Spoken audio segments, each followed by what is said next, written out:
The story continues. The elder came storming to meet the heir of the Mondo group. He wants him to not meddle in his fight, but the guy orders his men to shoot him if even moves one step. Of course, this was not the only thing he prepared for him. The guy had taken the elder's family hostage, including his 2 little grandchildren. This obviously makes Elder furious, but the guy makes him know that he was not in charge there. The heir had only one demand. If the elder kills Seth and his mother right in front of his eyes, he would let his family go. The guy knows it wouldn't be that difficult for someone as strong as him. The elder agrees to help him as he had no other choice. The elder requests him to at least let his grandchildren go as they were scared, but he didn't listen to him. On the other hand, to snap Seth out of it, his mother slaps him and orders him to keep his calm if he wanted to rescue Sophie. He asked her if she was 100% sure she could save her if he listens to her, but she was not sure either. As if the situation wasn't worse, the troops that the colonel had called for were on their way. They were fully prepared for any situation,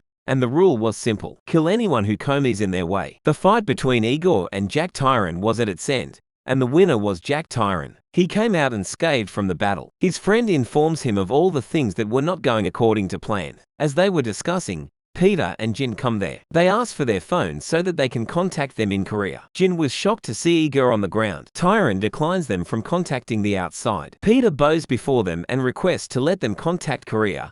So Jack Tyron's partner agrees and hands over him a phone. But Tyrone intervenes and challenges Jin to a fight. If he defeats him, he would let them use the phone. But Jin was already on the way to attack him before wasting any time. He attacks him with a flying kick which lands on his face directly. Then he throws the phone to Peter and told him to contact Korea. Tyron was furious because he had told them to defeat him first if they wanted to use the phone. Jin glares at him and asks him if it was fun for him to toy with people. Tyron mocks him, saying he wouldn't be able to defeat him because he had seen all his data. Tyron attacks him, which he dodges easily. Jin was so fast that Tyron wasn't able to keep up with his speed and his moves. Jin was landing attacks on him again and again while Tyron just kept defending against him. Jin wasn't giving him any chance to fight back. Jin kicks him and he went flying, then he kicks him while he was in the air. He told Peter that now he could call, but Tyron wasn't down just yet. He attacks Jin while he was letting his guard down. He had realized by now how different the reality was from what the Novia had predicted. Now he was going to go all out and fight with him with all his skills. But Jin didn't care and told him to take responsibility for all the mess that he has created. Before Tyron could stand in his stance,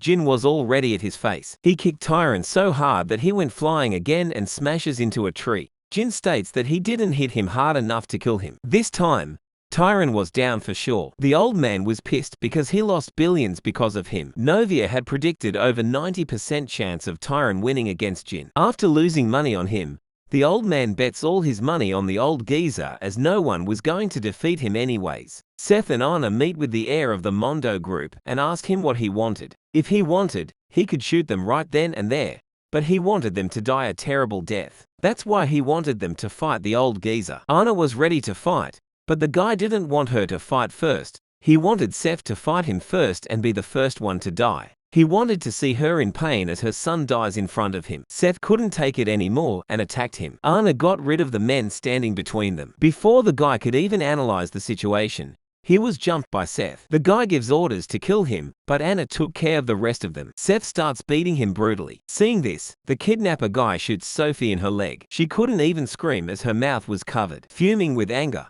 Seth destroyed the guy's arm, and as he was about to kill him, Anna stops him. The kidnapper begs them to not kill him as he was the only heir of the Mondo group. Victor and the others were heading to the plane as ordered, but Brock insists on going back to help Seth. It was because all of this was his fault, but the others stop him from causing any more trouble. On the other hand, Colonel was now ready to make his move. Jack Tyron wakes up after losing to Jin, and his partner fills him in on the current situation. They decided to end the tournament as they were in no position to conduct any matches. The elder also thanks Anna for taking care of the situation and assured him to not worry about the Mondo group. Sasaki and the French guy asked the elder to train them, but he told them that they would have to wait because he was going to be very busy for some time. Colonel tricks the bodyguards into opening the door and takes them down. The old man was furious because if there wouldn't any more matches, he would lose everything. He sees the Colonel wreaking havoc in the hallway. Instead of stopping him, he waits to see how things turn out. Colonel orders Danny to attack now. As Anna and the others were leaving,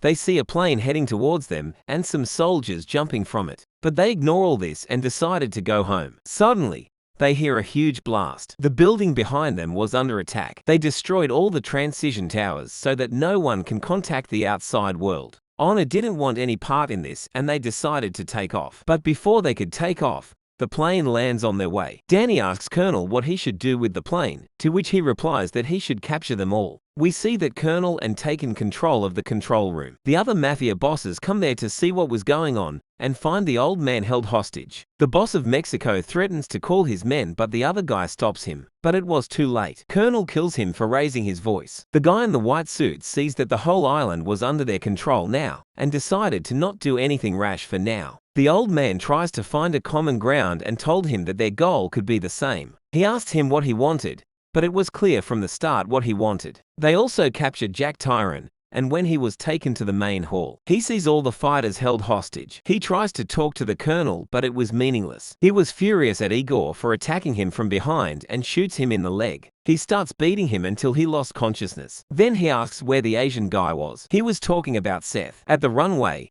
the mercenaries started to fire at their plane. They threaten to blow the plane into pieces if they don't come out. Jin asks her if they should make a move when they get a chance. Anna stops them from doing such a thing because these guys were dangerous. They were someone who killed just for fun. Anna tries to negotiate with them while coming closer to them, but when they refuse to listen to her, she was ready to attack. But they back off even though they had guns. The thing is, they already realized that she was strong and that they needed to be fully cautious of her. They asked them who was the one who made Colonel furious. Now they had full control over the island. Danny brings the rest of them to the main hall. Seeing Seth, Colonel was thrilled as he could now take his revenge. But instead of fearing him, Seth mocks him for being confident while holding a gun. So the colonel kicks him to make him aware of his situation. Anna proposes to let them go, and they would let this slide and act as if nothing happened. Colonel feels insulted and was about to hit her, but she blocks his attack. She was angry, but before she could do anything, Danny points his gun at her head and asks for his money.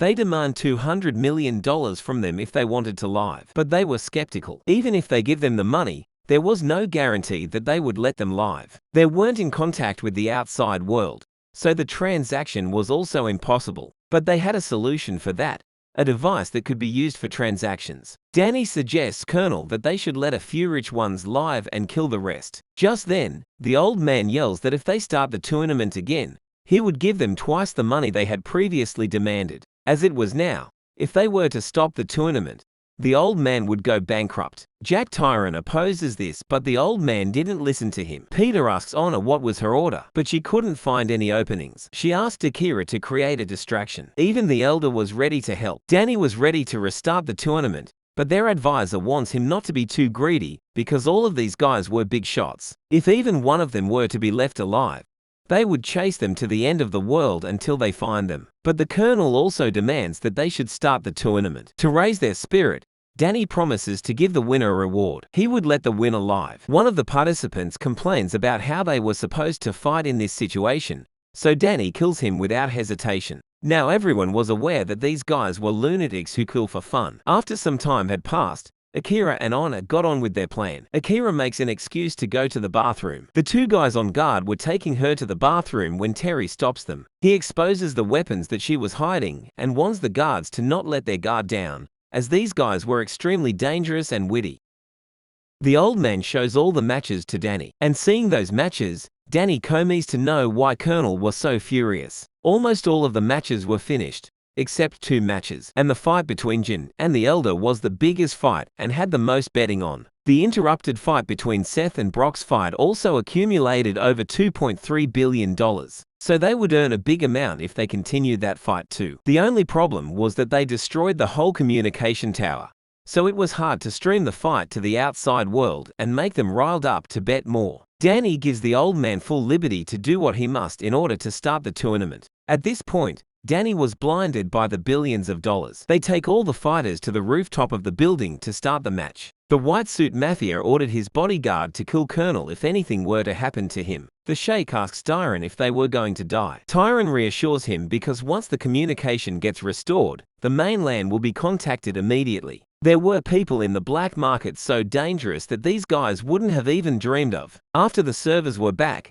Danny orders Seth and Brock to fight, and the winner gets to live. Seth tries to gaslight Danny into fighting him without the gun, but that backfired. Danny gets angry and wanted to kill Seth when Colonel stops him, saying he was his prey. Seth insults Colonel as well, making Danny even more furious. But before he could shoot him, Brock agrees to fight him to death. Seth still wasn't ready to be their dancing monkey, but Brock suddenly attacked him and slammed him against the wall. Seth scolds him for being so stubborn. Brock asks him to defeat him and live because he was stronger. If anything were to happen to him, he wouldn't be able to look his mother in the eye, as this was all his fault. Seth says he was talking nonsense and starts fighting back. Brock was not holding back and was ready to be defeated by his hands. Seth yells at him to stop and goes to Danny. He told him that he was not going to fight if he didn't want to, and if he wanted to kill him for that, he should just do it. Danny has had enough of him. He shoots the drones and was about to shoot Seth when the Colonel stops him again, saying the kid was his. While they were busy talking,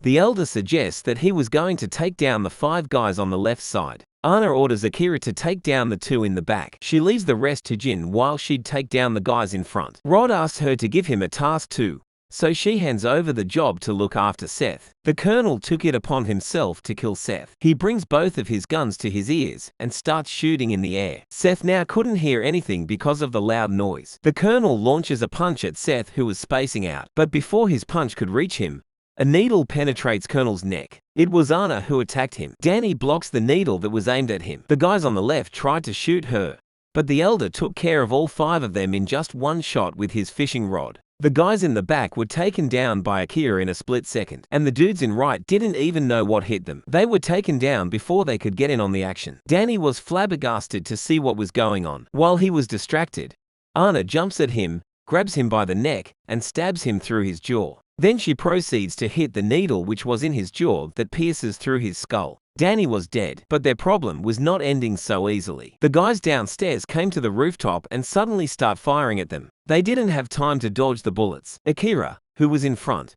gets injured pretty badly. Anna tries to come in the way to save Seth, but she was too late. The damage was already done. Akira moves out of the way, and Jin quickly closes the door, shutting the inn. Akira manages to avoid any fatal injury. Many others were injured as well, and some of them even lost their lives. When they see what happened to Seth, they were stunned. Someone came in the way to save both Anna and Seth. It was Rod. He was soaked in blood and was shot many times, and he falls to the ground while smiling.